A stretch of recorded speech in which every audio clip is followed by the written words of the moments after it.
सभा में पहुंचे तो उन्होंने लोगों से पूछा, कहो अमर कासो लागा, चेतन हारा चेत सुभागा। कहो अमर किसमें लगे हो? ये सब जीव अमर है और ये अमर किसमें लगे हुए हैं? मर में। हम अमर हैं और मर में लगे हुए हैं। हम नित्य हैं और अनित्य में लगे हुए हैं। चेतन हारा चेतु सुभागा। तो सौभाग्यशाली है, मानो शरीर मिला है, जागने का समय है। चेतन हारा है तू। हारा का मतलब हार जाना यहाँ नहीं, चेतने वाला है। चेतन हारा, चेतने वाला, जग जाने वाला, तो जग जाने वाला। असौभाग्यशाली जग जाए। ये ख्याल होना चाहिए कि हम देह नहीं हैं,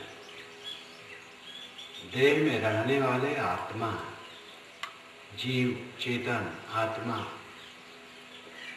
इन शब्दों से हम जिसको व्यक्त करते हैं वह मैं तत्व है। मैं आता हूँ, मैं जाता हूँ, मैं खाता हूँ, मैं पीता हूँ, मैं ये काम करूँगा, मैं ये काम नहीं करूँगा। मैं रात दिन आप करते हैं। आप कौन हैं? मैं को समझना सबसे बड़ी बात है। ज्ञान के सारे क्षेत्र उपयोगी हैं। विधि का ज्ञान, चिकित्सा का ज्ञान, कृषि का ज्ञान, शरीर का ज्ञान, मन का ज्ञान, पदार्थ का ज्ञान, रसायन का ज्ञान, वनस्पति का ज्ञान, राजनीति का ज्ञान, संगीत का ज्ञान, विविध कलाओं का ज्ञान, ये सब उपयोगी है। लेकिन सबसे बड़ा ज्ञान क्या है?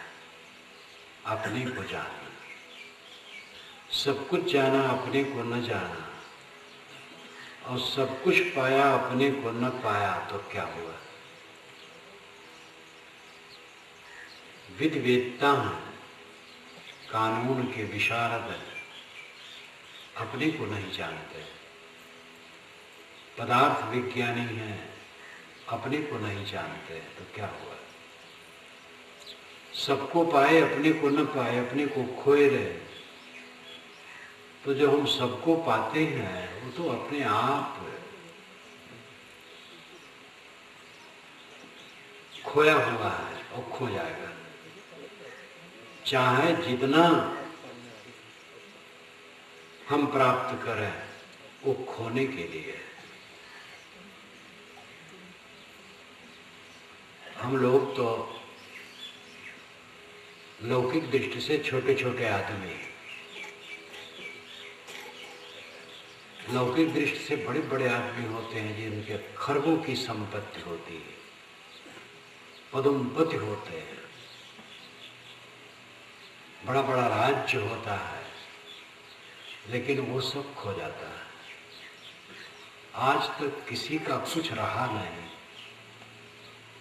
सदा ना रहा है, सदा ना रहेगा जमाना किसी का, नहीं चाहिए दिल दुखाना किसी का। अहंकार में मत पड़ो,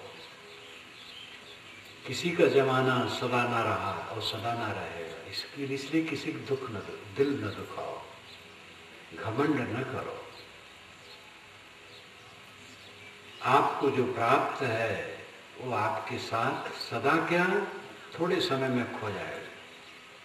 सारी उपलब्धि शरीर के साथ गायब हो जाती है और शरीर अत्यंत क्षणभंगुर। मशीन, पुल, मकान, इंजीनियर बता सकता है इतने दिन ये टिकेंगे, लेकिन शरीर के विषय में कोई भी डॉक्टर, कोई भी वैज्ञानिक नहीं बता सकता। कि ये कब तक रुकेगा। जवान से जवान स्वस्थ शरीर का कोई ठिकाना नहीं। सबसे नपायदार हमारा अपना माना हुआ शरीर है, इसमें पाया नहीं है, नींव नहीं। जब शरीर की यह दशा है तो शरीर से उपलब्ध वस्तुओं का क्या मूल्य है। सब जाना सब पाया, अपने को न जाना न अपने को पाया तो धोखे में गया। अगर कोई वकील है, अच्छा वकील वकालत करता है तो उसको और कुछ करने की जरूरत नहीं, उससे गुजर हो जाएगा। वकील प्राय वकालत ही कर दे और डॉक्टर केवल डॉक्टरी कर दे। अच्छा किसान है, किसानी करता है बस, और कुछ नहीं करना है। कोई दुकान रखे, दुकान से गुजर बसर होता है और कुछ नहीं करना है। कोई कला में निपुण है तो कला से पैदा करता है, संगीत कला, मूर्ति कला, चित्रकला और भी कलाएं होती हैं, नाच गान नाटक चाटक, उसी से गुजर बसर होता है। लेकिन आध्यात्मिक ज्ञान और आध्यात्मिक उपलब्धि सबके लिए जरूरी है। वकील को भी आत्मज्ञान चाहिए, डॉक्टर को भी चाहिए, प्रोफेसर को भी चाहिए, दुकानदार को भी चाहिए, किसान को भी चाहिए, नेता को भी चाहिए, कलाकार को भी चाहिए। निर्भय शांत परमानंद, दुखों का अंत कहीं नहीं, आत्मज्ञान के अलावा। धनी होने से कोई निर्भय नहीं होता, धन जितना बढ़ता भय बढ़ता। विद्वता होने से कोई निर्भय नहीं होता, कानून विशारद होने से कोई निर्भय नहीं होता। डॉक्टरी में काफी बढ़ा चढ़ा आदमी पैसा खूब कमाता, निर्भय नहीं होता। ऐसे आप गिन लीजिए, किसी भी लौकिक उन्नति में कोई है, उससे वो निर्भय सुख नहीं पाता। चित्त की जलन मिट जाए, चित्त का उद्वेग शून्य हो जाए, शीतल हो जाए, सदा निर्भय सुख सागर, ये और कहीं नहीं है। आत्मज्ञान में है, आत्मविश्राम में है। इसलिए संतों का काम सबसे बड़ा है। जो संत इस बात को नहीं समझते हैं तो संत का तो वेश धर लेते हैं, लेकिन राजनीति करते हैं, चुनाव लड़ते हैं, एमएलए एमपी और मंत्री बनना चाहते हैं और उनको टिकट न मिले तो पार्टी छोड़ देते हैं। ये महात्मापन। साधु को राजनीति में जाना पूरी नक्कटाई है। कहाँ संत पद, कहाँ राजनीति। राजनीति छल कपट से भरी। जिसका आध्यात्मिक सौभाग्य फूट जाता है वो राजनीति में जाता है। अच्छा से अच्छा आदमी भी राजनीति में जा करके मलिन हो जाता है। वो धंधा ऐसा है। और अगर वो चालाकी चतुरता नहीं करता है तो राजनीति में बेकार बना बैठा रहता है। और छल कपट चतुरता चालाकी करता है तो आगे बढ़ता है और अध्यात्म नष्ट हो जाता है।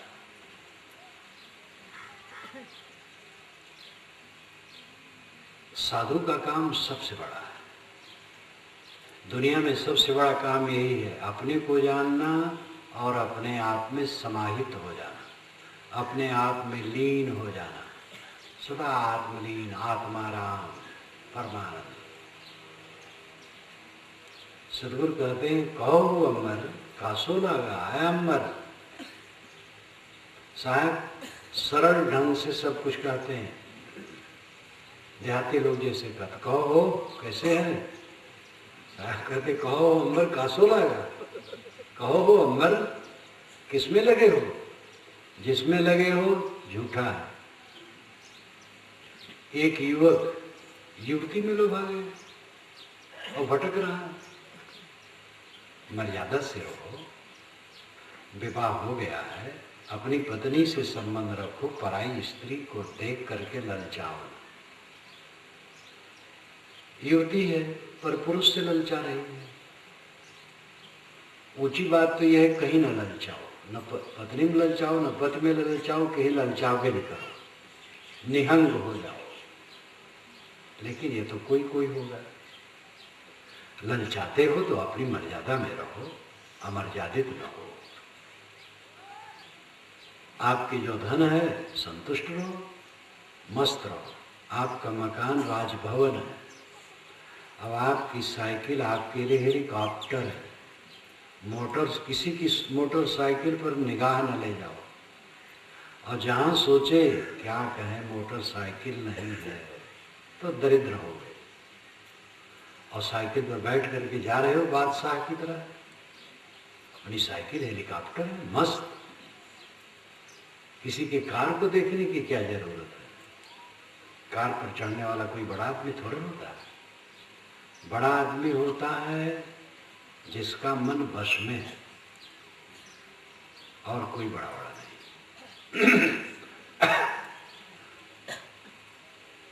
हम बाहर लगते रहते हैं, दरिद्र बने रहते हैं, हरदम दरिद्र दरिद्र दरिद्र।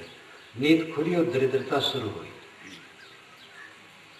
बूढ़े लोग किसी जवानी देखे ललचा के ऐसे जवान होते, और एक बार वो जवान हो चुके हैं, क्या फायदा हुआ? जवानी में कूड़ा कबाड़ बटोरे, साधन तो नहीं किए हैं। साधन करते तो फिर जवानी के लिए ललचाते। और कोई बूढ़ा जवान हुआ है?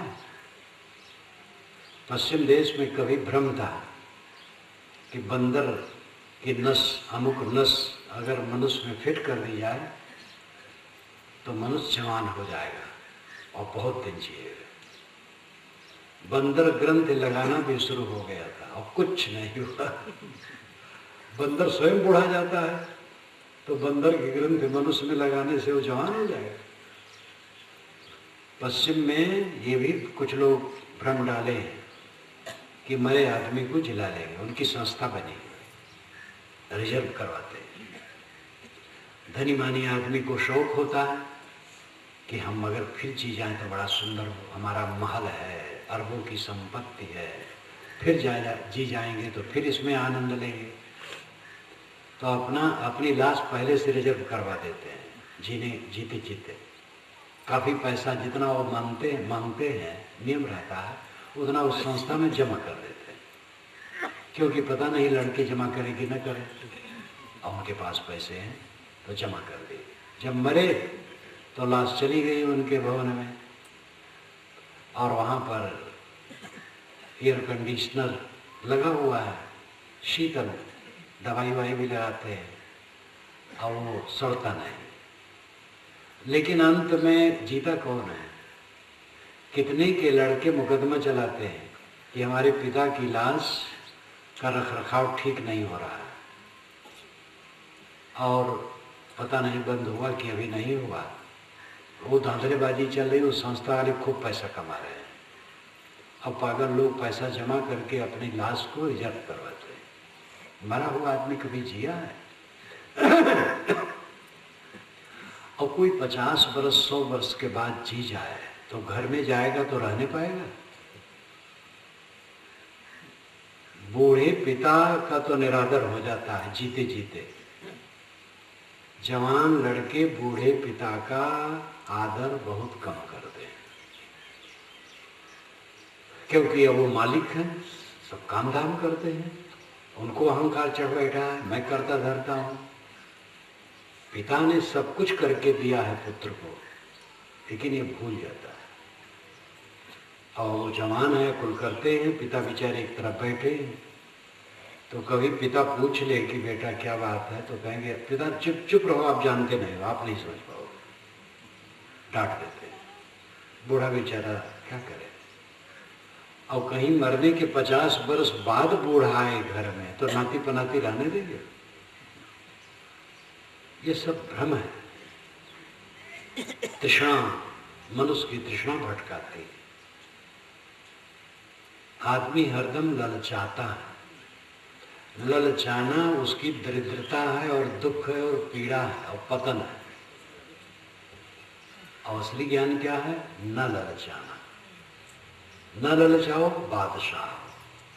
झोपड़ी में हो, बादशाह हो। झोपड़ी हो, महल हो, कुछ भी हो, तो प्रारब्ध वशात होता है। प्रारब्ध पुरुषार्थ जिसका जैसा है वैसा होता है। सबके पास एक समान मकान नहीं होंगे, सबके पास एक समान धन नहीं होगा, सबके शरीर एक समान नहीं होते हैं, सबकी बुद्धि प्रतिभा एक समान नहीं होती है।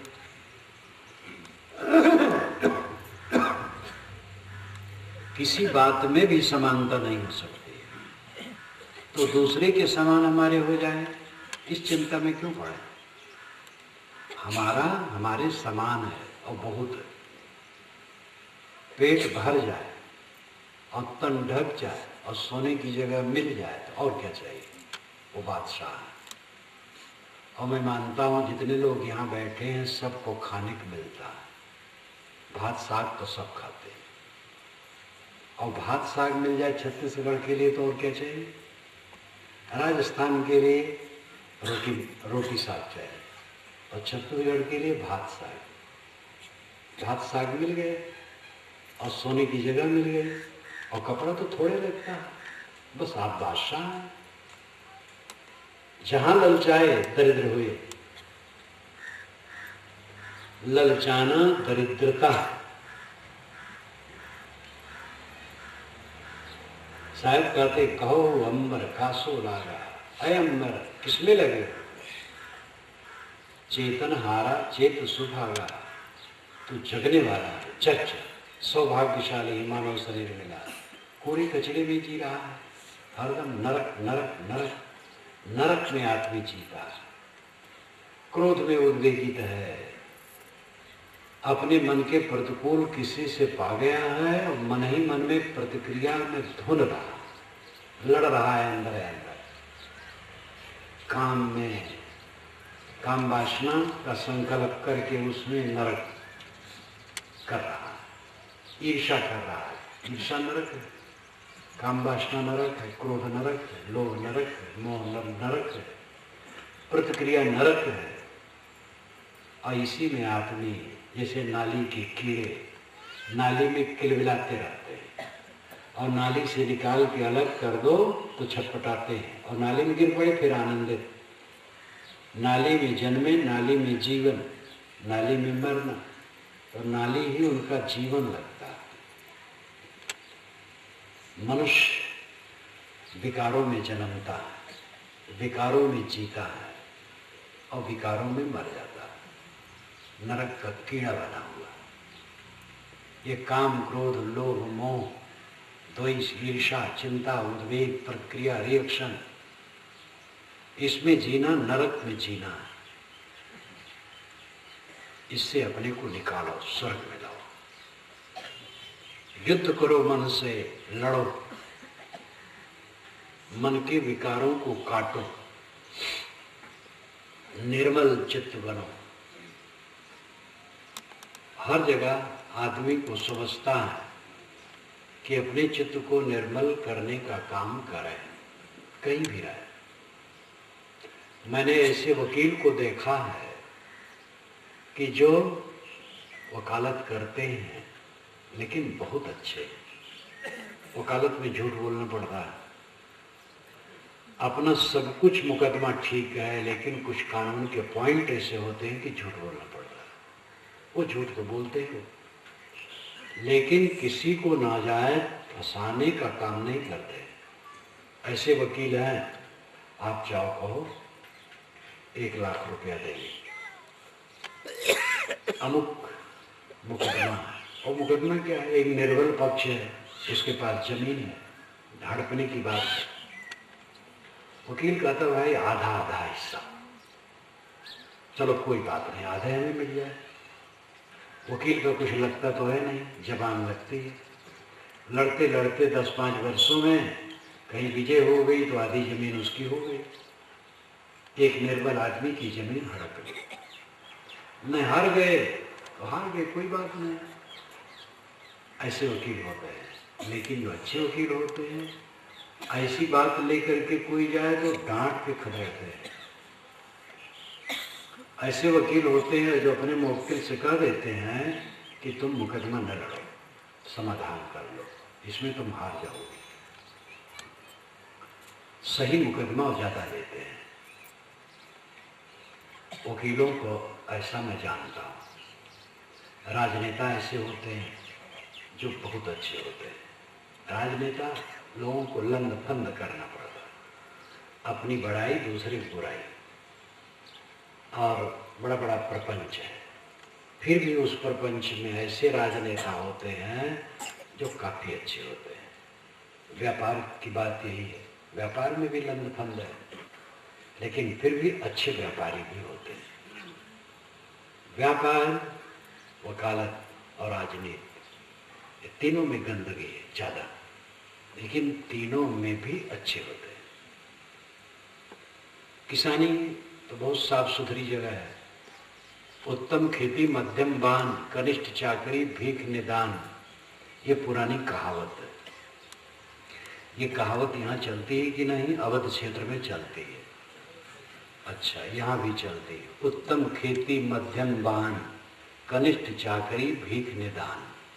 उत्तम खेती है, खेती करना उत्तम धंधा है, और दूसरे नंबर में व्यापार है, और कनिष्ठ काम है नौकरी करना तीसरे नंबर में। और जब आदमी असमर्थ हो जाए तो भीख मांग के खाता है। लेकिन आजकल उत्तम नौकरी और मध्यम बान और कनिष्ठ खेती, लोग खेती अधिया दे रहे हैं और खेती छोड़ रहे हैं। खेती करने वाले कर रहे हैं। खेती का काम बहुत साफ सुथरी है, बेईमानी बदमाशी नहीं। आदमी कहीं भी रहे अपने को संभाल सकता है, और जब पूरा संभालना चाहेगा तो और आगे बढ़ जाएगा। वो राजनीति छोड़ देगा, वकालत छोड़ देगा, व्यापार छोड़ देगा, या जिस काम में है उसको छोड़ देगा। घर छोड़ देते हैं लोग, और आगे बढ़ना चाहते तो घर छोड़ देते हैं। तो आगे आगे बढ़ने के लिए तो पीछे चीज छूटती जाती है। चंद्रगुप्त मौर्य इतना विशाल सम्राट, अफगानिस्तान के सरहद से लेकर बंगाल और नेपाल से दक्षिणी भारत, बृहत्तर भारत का सम्राट, और वह अपने पुत्र को राज दे करके दक्षिणी भारत चला गया और जैन साधु हो गया, जिसमें बाल भी उखाड़ना पड़ता है। इतना विशाल सम्राट सन्यासी हो गया। पुरा काल में तो अनेक राजे महाराजे सन्यासी हो जाते थे, आज भी होते हैं। धनी संपन्न योग्य लोग हैं और वो आगे बढ़ना चाहते हैं अध्यात्म में तो छोड़ देते हैं।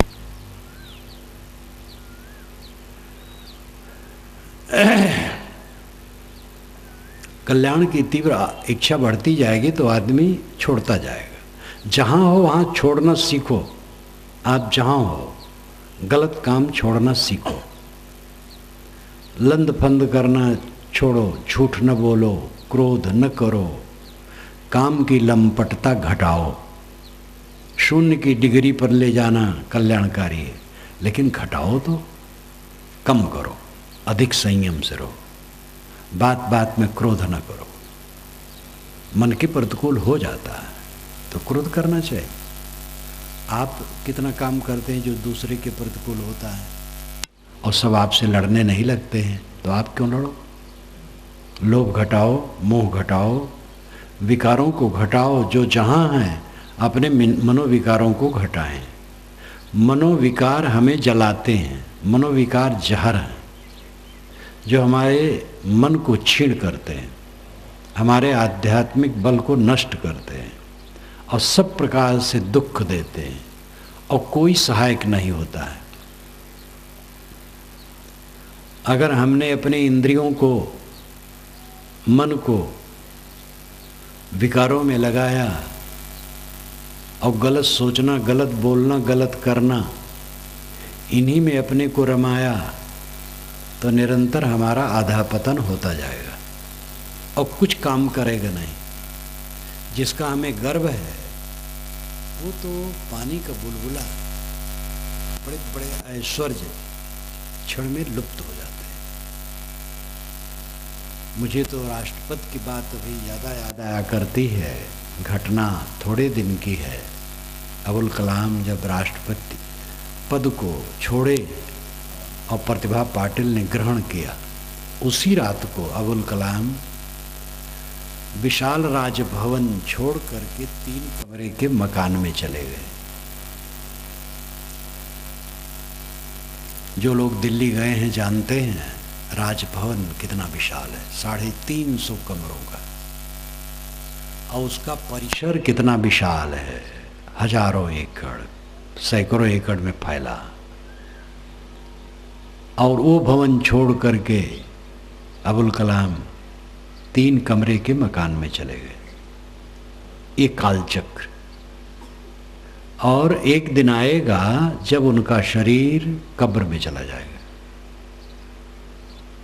और हम लोगों का शरीर कब्र में है ही है। मेरी उम्र उनकी उम्र एक है।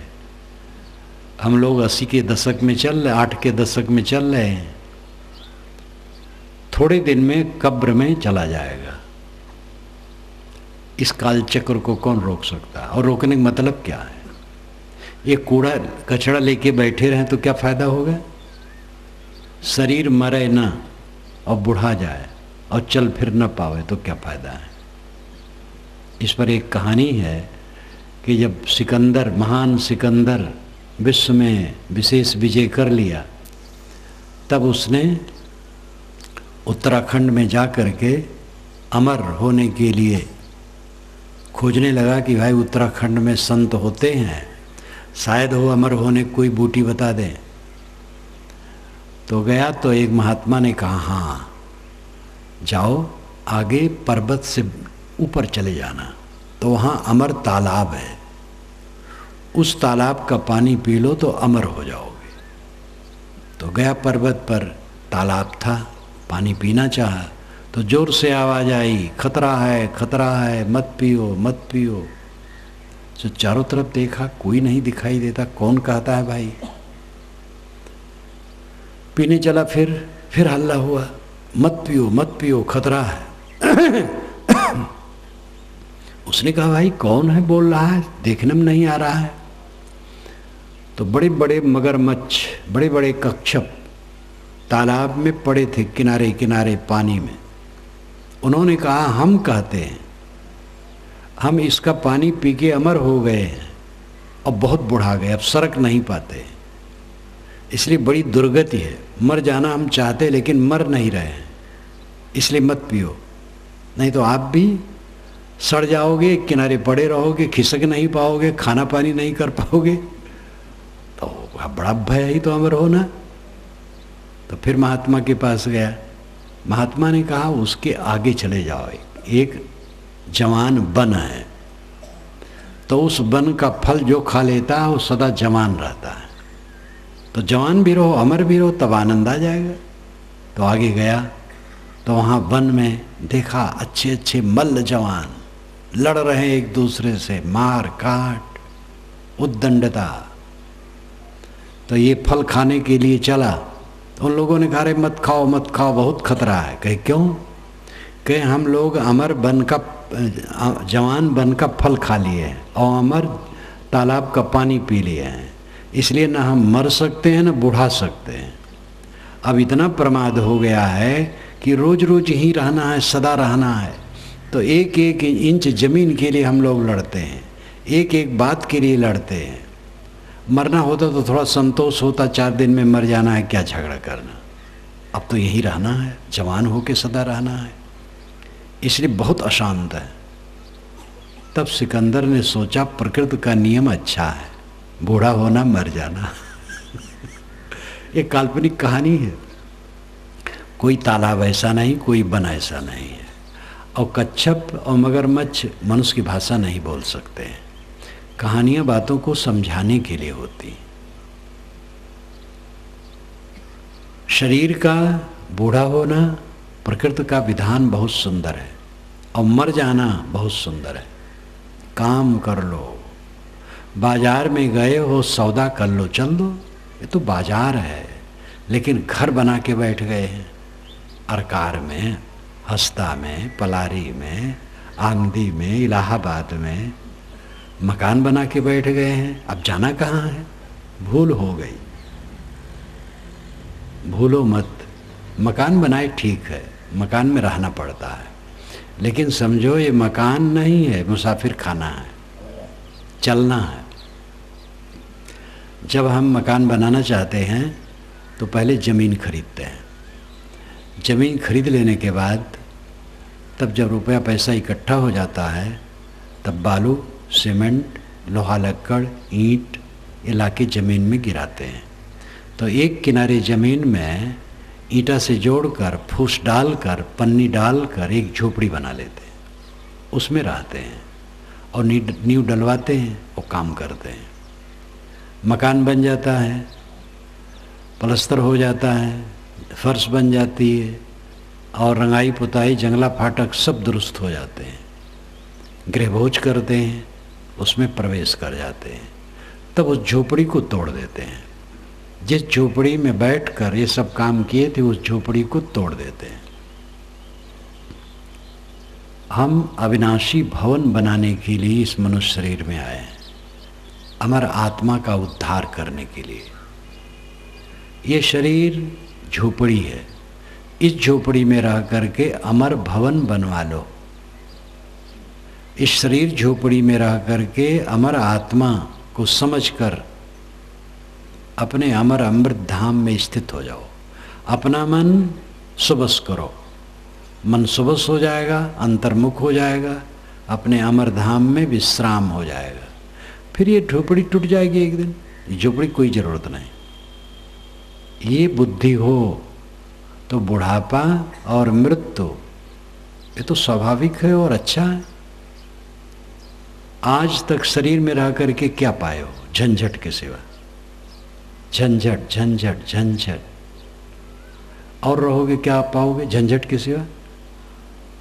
इसलिए मरना बढ़िया है, लेकिन मरने के पहले मन मरे तब।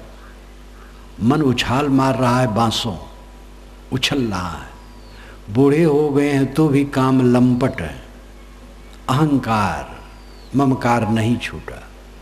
लड़कों की गलती है कि वृद्धों का तिरस्कार करते हैं, उपेक्षा करते हैं, और बूढ़ों की गलती है कि अपना अहंकार, अपनी कामनाओं छोड़ करके शांत नहीं होते हैं। जीवन का फल है कि जीवन में शांति बढ़ती जाए।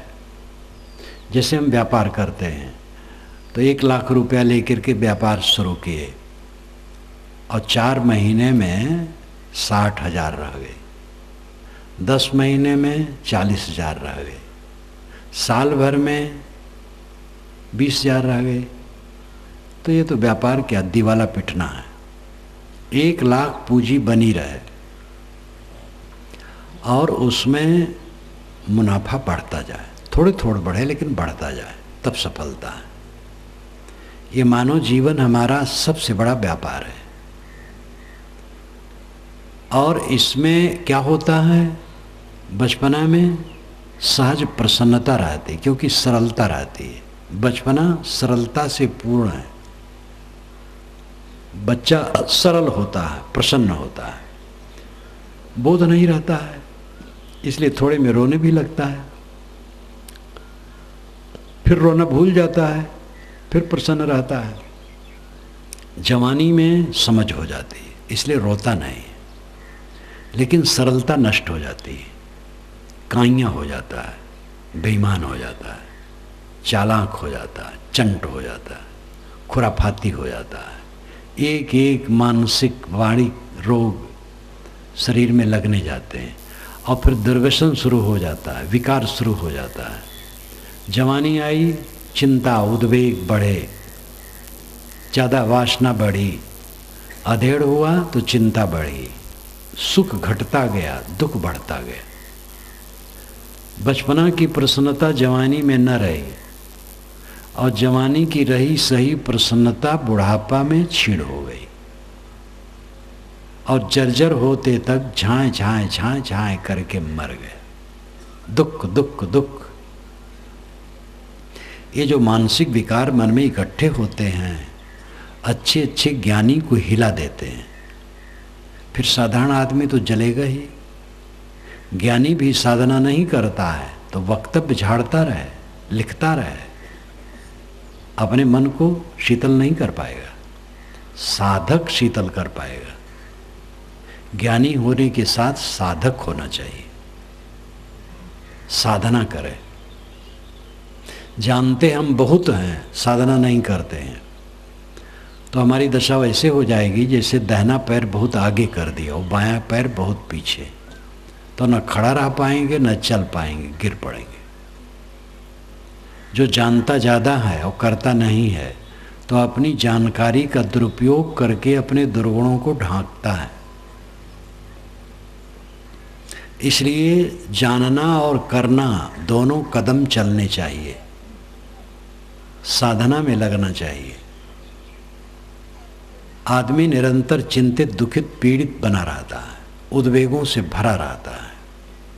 जीवन की सफलता है निरंतर प्रसन्नता बढ़े, और प्रसन्नता जब बढ़ेगी तब बढ़ेगी जब विकार घटेंगे। क्रोध, काम, लोभ, मोह, द्वेष, ईर्ष्या, अहंकार, कामना, वासना, लालसा, उमंग, जितनी उमंगे हैं, जितनी कामनाएं आपकी हैं, कूड़ा कबाड़ के लिए है। हम चाहते हैं अमुक चीज, दुनिया की सारी चीज केवल कबाड़ है। कामना मत करो, मेहनत करो। मेहनत में जो मिल जाए उसमें संतुष्ट रहो। शरीर कबाड़ है और इस कबाड़ के लिए कुछ कबाड़ की जरूरत है, और होता रहेगा। निश्चिंत रहने सीखो, मेहनती रहो, आलसी न रहो। वैसे आलसियों का भी पेट भर जाता है, लेकिन वे वंदनीय नहीं। वंदनीय प्रशंसनीय वह हैं जो मेहनती हैं। अपनी श्रेणी में, जिस श्रेणी में आप हैं, मेहनती रहो, मेहनत करो, और मेहनत में जो उपलब्ध हो उतने में संतुष्ट रहो। किसी की तुलना न करो। किसी के घर में गए, स्वागत कक्ष में पहुँचे, सोफा लगे हुए हैं, नीचे गलीचा बिछा हुआ है और कीमती गलीचा है और चारों तरफ चमक रहा है, तो इसको देख करके न ललचाओ कि हमारे भी ऐसे हो जाए। उसमें कुछ धरा है? कुछ नहीं। आपके घर में आपका साधारण कमरा है, चटाई बिछी है, बैठे हो, और कोई आए, मैं वहाँ बैठ के मिल लिया। दोनों में काम वही हो रहा है। मन बढ़िया होना चाहिए। पैसा है तो सोफा लगा है, अच्छा है, बुरा नहीं है। नहीं पैसा है, सोफे की कोई जरूरत नहीं है।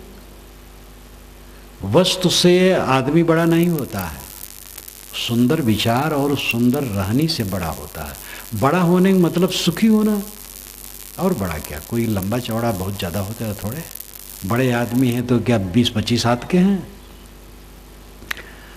लौकिक धन दौलत वाले भी कहा जाता है बड़े आदमी हैं, लेकिन बड़ा आदमी वह है जिसके सुंदर विचार हैं, जिसका मन शीतल और सरल और पवित्र है, जो सुखी है। सुख हमारा बढ़े, दिन दिन सुख बढ़े, मुक्ति का आनंद निरंतर बढ़े, ये जीवन की सफलता है। बाल बच्चे हैं तो उनके लिए एक तो भाई पहले ध्यान दो, ज़्यादा बच्चे न पैदा करो। सरकार भी कहती है, हम लोग भी कहते हैं। सरकार तो इसलिए कहती है कि धरती बहुत वजनदार हो रही है पब्लिक से, इसलिए कम बच्चे पैदा करो। और हम इसलिए कहते हैं कि ज़्यादा बच्चे पैदा करोगे तो उन्हीं की व्यवस्था करते करते बूढ़ा जाओगे, साधन भजन कब करोगे? इसलिए बच्चे 1-2, ज़्यादा नहीं। अगर बच्चे हो गए हैं तो उनको पाल पोस दो, लिखा पढ़ा दो, धंधे पानी में लगा दो, शादी विवाह कर दो, अब फिर साधन भजन में लगो। बच्चे नहीं हुए हैं तो समझ लो आधी झंझट नहीं हुई। आधी झंझट में आप पड़े, आधी झंझट में नहीं पड़े। आधी झंझट क्या है? गृहस्थी। विवाह किए तो आधी झंझट में पड़ गए। और बच्चे नहीं हुए तो आधी झंझट कट गई, तो हल्के हो। और बच्चे नहीं हैं, साधना भजन में लगो। बच्चे वालों की अपेक्षा गैर बच्चे वाले ज़्यादा सुखी हो सकते हैं, क्योंकि बच्चे वालों को तो मजबूरी है, कहाँ जाएंगे, कान पकड़ेगा बच्चा और उसको निभाना पड़ेगा। लेकिन जिनके बच्चे नहीं तो झंझट अपने आप नहीं है। इसलिए अगर बच्चे नहीं हैं तो खुश हो जाओ, अपने तन मन वचन धन समय सबको सन्मार्ग में लगाओ, साधना में लगाओ। और बच्चे हो गए हैं तो उनको पाल पोस करके निपटा दो जल्दी। बाल विवाह न करो, बच्चे जवान हो जाएं, कमाने लगें, तब विवाह करो और उनको धंधे में लगा दो और अपना भजन साधन में लगो। उनके ऊपर चढ़े न रहो, उनको काम धाम करने दो। अपने पास कुछ रखो, हाथ खाली न रखो। बच्चा जवान हो गया, सबका मालिक हो गया, अब 4 पैसा आपको ज़रूरत है, तो बच्चे के सामने हाथ फैलाओ तो कहेगा पिताजी क्या कीजिएगा, आपको क्या जिम्मेदारी हमारी है। आपका मन है कहीं लड़की को कुछ दे दें, कहीं संत सेवा में लगा दें, कहीं किसी दुखी की सेवा कर दें, कहीं तीर्थ घूम आवें। और लड़का कहता तीर्थ जा करके क्या करोगे, दान पुण्य करके क्या करोगे, 1 पैसा नहीं देना चाहेगा।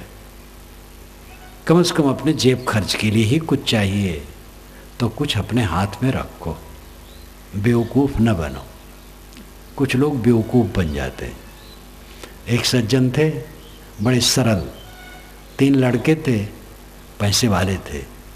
उन्होंने तीनों को खेत बांट दिया, मकान बांट दिया, 1 कमरा अपने ले लिया और पैसा गड़ा था चांदी के रुपए, खोद करके सबको बांट दिए।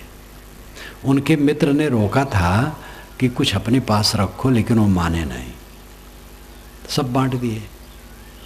अब एक महीना तीनों यहाँ भोजन करते थे, 1 महीना इसके यहाँ, 1 महीना उसके यहाँ, 1 महीना उसके यहाँ, और 1 कमरा था उसमें वो रहते थे। अब जब आवश्यकता पड़े बच्चों से कहें तो बच्चे दे नहीं, कहें पिताजी उनसे मांग लीजिए, कोई कहे उनसे मांग लीजिए, फिर कोई डपट दे कि आपको क्या ज़रूरत है, खाना कपड़ा तो मिलता ही है। तो बहुत परेशान हुए, मित्र से कहे, मित्र ने कहा यही तो मैं कहा था अपने पास में रखो। तो उन्होंने कहा 15 सिक्के उन्होंने दिया, कहा देखो इसको चुपके से ले जाओ, कोई जाने ना। रात में गांव से बाहर से ठीकरे 1 गठरी ले आना, कोई जाने न पाए। अपने कमरे में 10 बजे रात में 1 पत्थर रख लेना, और ये 15 सिक्कों को गिराना, एक एक करके, 1 2 3 ऐसे गिनना, 1000 2000 10,000 20,000 तक गिनना उसी 15 को। और ठीकरे की गठरी को पेटी में थोड़ा छम से रखना, जिससे लड़के सुने, बहुएं सुने, जाने कि हाँ बाबा कुछ है बाबा के पास। ऐसा उन्होंने एक रात को किया, 1 महीना के बाद फिर किया। तब लोगों को विश्वास हो गया कि पिताजी के पास अभी है। फिर तो लाइन लग गई। सुबह कोई बहू चिल्ला बना के लाती, कोई हलवा बना के लाती, कोई गर्म दूध। लड़का कोई आता, पिताजी आपको थोड़ा तेल लगा दूँ, गर्म पानी से आप स्नान कीजिए।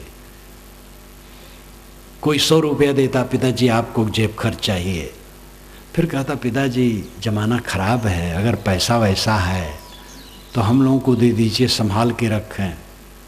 वो कहा कि बेटा जब ख़त्म हो जाएगा जीवन ले लेना, अभी चुप रहो। मित्र ने बता दिया था अब की बार पुल पुट्टी खुलेगी तो और गड़बड़ हो जाएगा। तो चुस्त थे, खूब सेवा हुई, और जब जो मांगे तब मिले। जब मर गए तो 15 सिक्के निकले बस। तो ऐसा बेवकूफ़ नहीं होना, अपने पास कुछ रखना, लेकिन डूबे न रहना। अब बाल पक गए, अब दुनिया में बहुत डूबे रहने की क्या ज़रूरत है। हाँ, काम कुछ करो, कुछ काम करोगे तो अच्छा रहेगा। काम करोगे तो शरीर में शक्ति रहेगी, घर वाले भी प्रसन्न रहेंगे, काम करना अच्छा है। लेकिन डूबे रहना गलत है। चिंता करना बच्चे क्या होगा, तब पौत्र का क्या होगा। अरे दुनिया ऑटोमेटिक यंत्र है। चांद सूरज हमारे चलाए से नहीं चलते हैं, ये अनाद काल से चल रहे हैं, सदा चलते रहेंगे। एक चूहा था, कूदते हुए जा रहा था, पीछे से एक बैलगाड़ी चल रही थी। तो चूहा को भ्रम हुआ कि इस बैलगाड़ी को मैं ही खींच रहा हूँ। तो बड़ा गर्व कि मेरे जोर से बैलगाड़ी चल रही है, बैल भी घसीट रहा है, बैलगाड़ी भी चल रही है। तो एक जगह उसके मन में हुआ, अच्छा मैं बाएं चलता हूँ। तो बाएं हो गया तो गाड़ी निकल गई। तब लगा कि मेरे कारण नहीं चल रही थी, वो तो बैल खींच रहे थे। तैसे हम चूहे की तरह अहंकारी बने कि हम खींच रहे हैं संसार को। हम आप जैसे असंख्य लोग आए और गए, ये संसार सदा चलता रहा है, चलता रहेगा। हम चला नहीं रहे हैं। छुट्टी लो, जितने बाल पके लोग हैं जरा छुट्टी लें, हल्का हो, वानप्रस्थी आश्रम में जाएं। हमारे पूर्वज लोग 25 बरस तक ब्रह्मचर्य व्रत में रह करके पढ़ते थे और 25 से 50 तक गृहस्थी करते थे और 50 में वानप्रस्थी हो जाते थे। वानप्रस्थी मतलब घर परिवार छोड़ देते थे, साधना करते थे, घर से भोजन ले लेते थे और सामाजिक सेवा करते थे और साधनम रहते थे। और 75 के जब हो जाएं तब संन्यास लेते थे। ये जो कर्म से होते थे उनकी बात है। और जो जिनको वैराग लगता था वो संन्यास छुटपन में ही ले लेते थे, आज भी ले लेते हैं। तो ये नियम था। यद्यपि ये नियम ब्राह्मण क्षत्रिय वैश्य के लिए था, बाकी के लिए नहीं था। और ज़्यादातर तो ब्राह्मण करते थे और क्षत्रिय करते थे, वैश्य बहुत कम करते थे। ब्राह्मण ज़्यादा करते थे और कुछ क्षत्रिय करते थे। किंतु ये वर्ण व्यवस्था होने पर ये जकड़बंदी हुई। तथ्य यह है कि मानव मात्र समान है, सबको शांति चाहिए। तो जीवन के पिछले हिस्से में आपको जितना बन सके छुट्टी लेना चाहिए। छुट्टी लेने का मतलब नहीं निकम्मा बन के बैठ जाओ, हाथ पैर डुलाओ, कुछ काम करो, लेकिन डूबे न रहो उसी में। जिम्मेदारी बच्चों को दे दो, अपना साधन में लगो। जो जीवन भर का कबाड़ इकट्ठा है, वासना, मोह, अहंकार, उसको मिटाओ ज्ञान द्वारा। उसके लिए सत्संग का आधार लो, सदग्रंथ पढ़ो, सेवा साधना में लगो, तब धीरे धीरे ये बुद्धि बनेगी। इस प्रकार अपने जीवन को संभालो। ये जीवन बीता जा रहा है, जो पहले करते थे वही अब कर रहे हैं। 50 बरस के पहले जहाँ खड़े थे वही आज खड़े हैं। जैसे क्रोध था वैसे क्रोध है।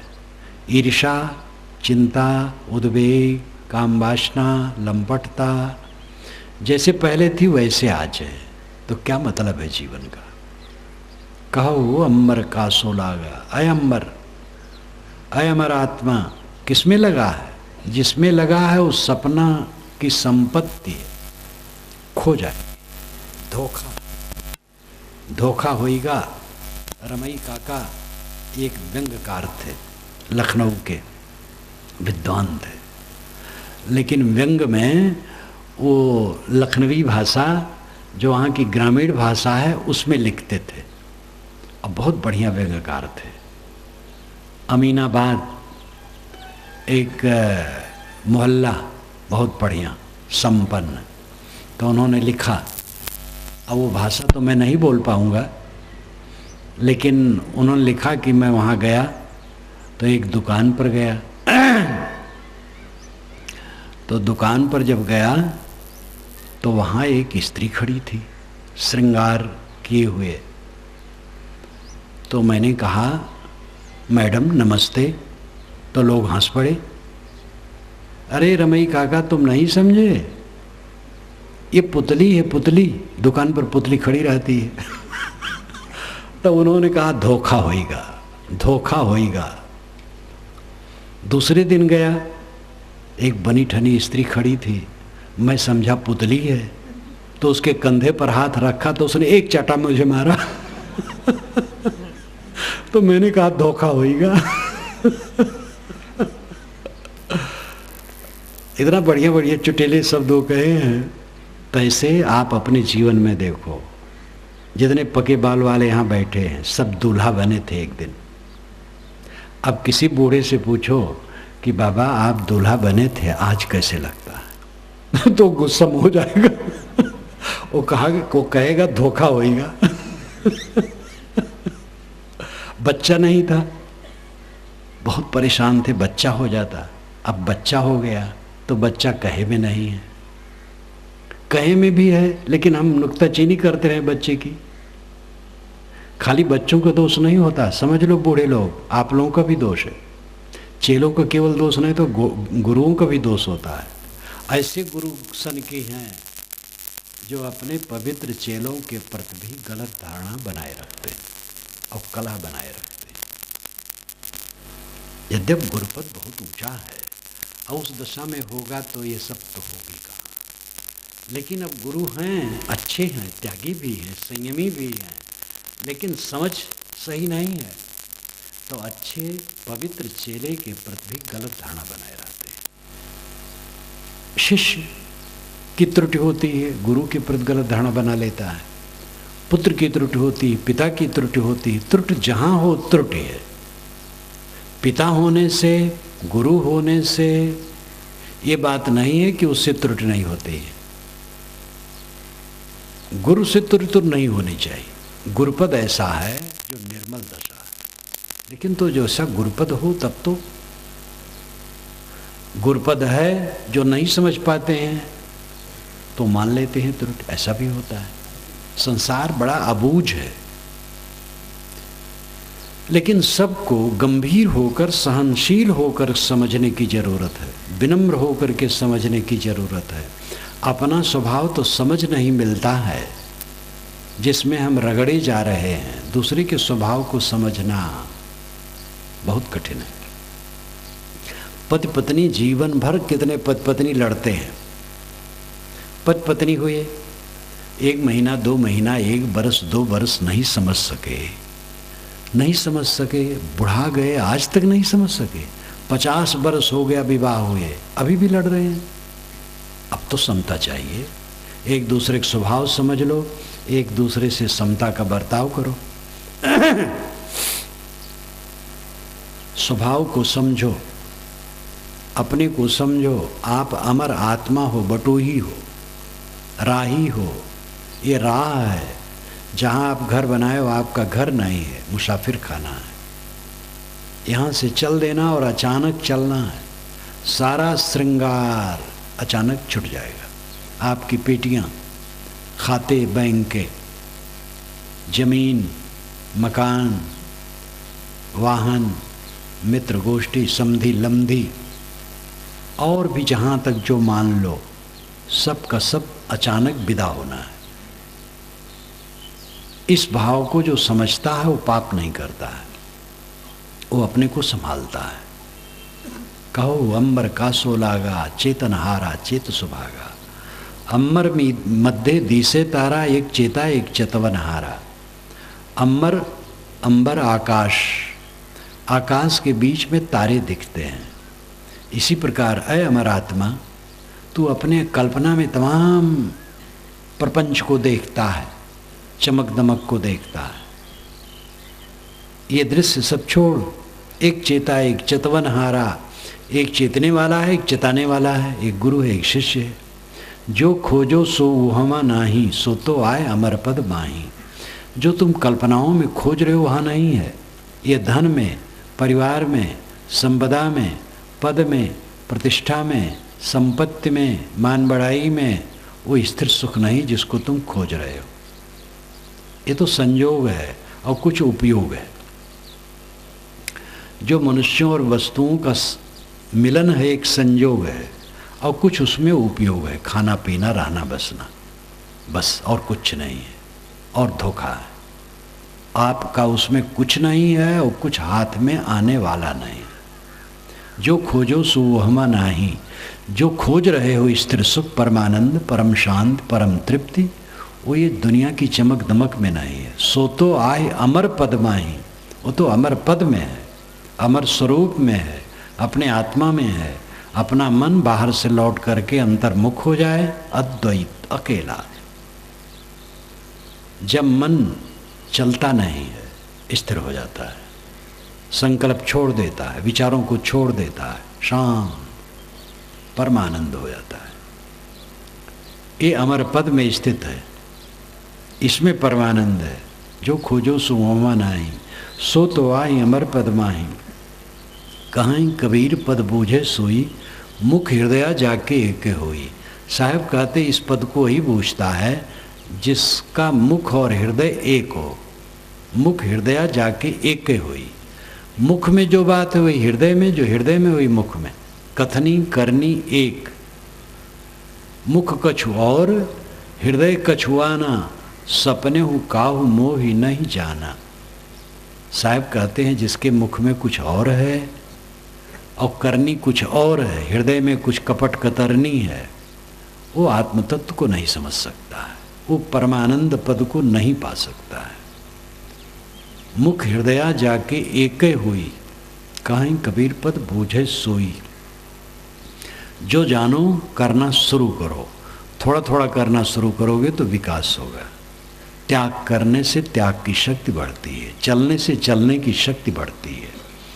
कुछ लोग होते हैं बड़े सुकुवार, चलना नहीं चाहते, बैठे बैठे अमीरी करते हैं, रोग के घर हो जाते हैं।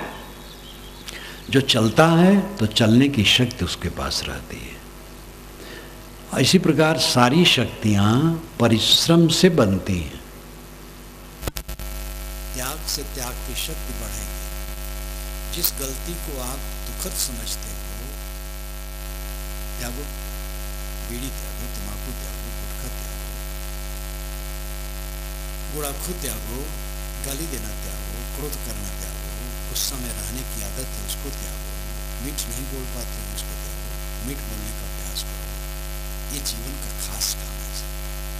खाली कमा करके कुछ कूड़ा कबाड़ इकट्ठा की हो, अपने धनी मानी हो, ये सब दुनिया की चीज कूड़ा कबाड़ है। इससे आप धनी नहीं, पवित्र मन से सच्चे धनी हो। मैंने पहले कहा कि कूड़ा कबाड़ शरीर है और इसके लिए कुछ कूड़ा कबाड़ की जरूरत है, लेकिन बहुत कूड़ा कबाड़ इकट्ठा हो जाए तो क्या हम धनी हो गए? 2 रोटी हम खाते हैं और 10,000 रोटी हमारे पास कोई रख दे तो हमारी क्या उपलब्धि हो गई? जरूरतमंदों में उसको बांट दे तो कुशल है, नहीं तो रोटियां सड़ करके हमारा जीवन खराब कर। हमारे पास बहुत रुपये हो जाए तो क्या हम हो गए? वो दिमाग और खराब करेगा। रुपये की कुछ जरूरत है और वो काम भर कर सबको मिलता है। जितना मिले उतने में खर्च करने की एस्टिमेट बनाओ, दूसरे की नकलबाजी न करो। दूसरा आदमी दोनों टाइम दूध पीता है, आपके पास पैसा नहीं, दूध की चिंता छोड़ दो। साग भात मिलता है बहुत है, साग भी ना मिले तो नमक भात बहुत है और नमक भात मिलेगा।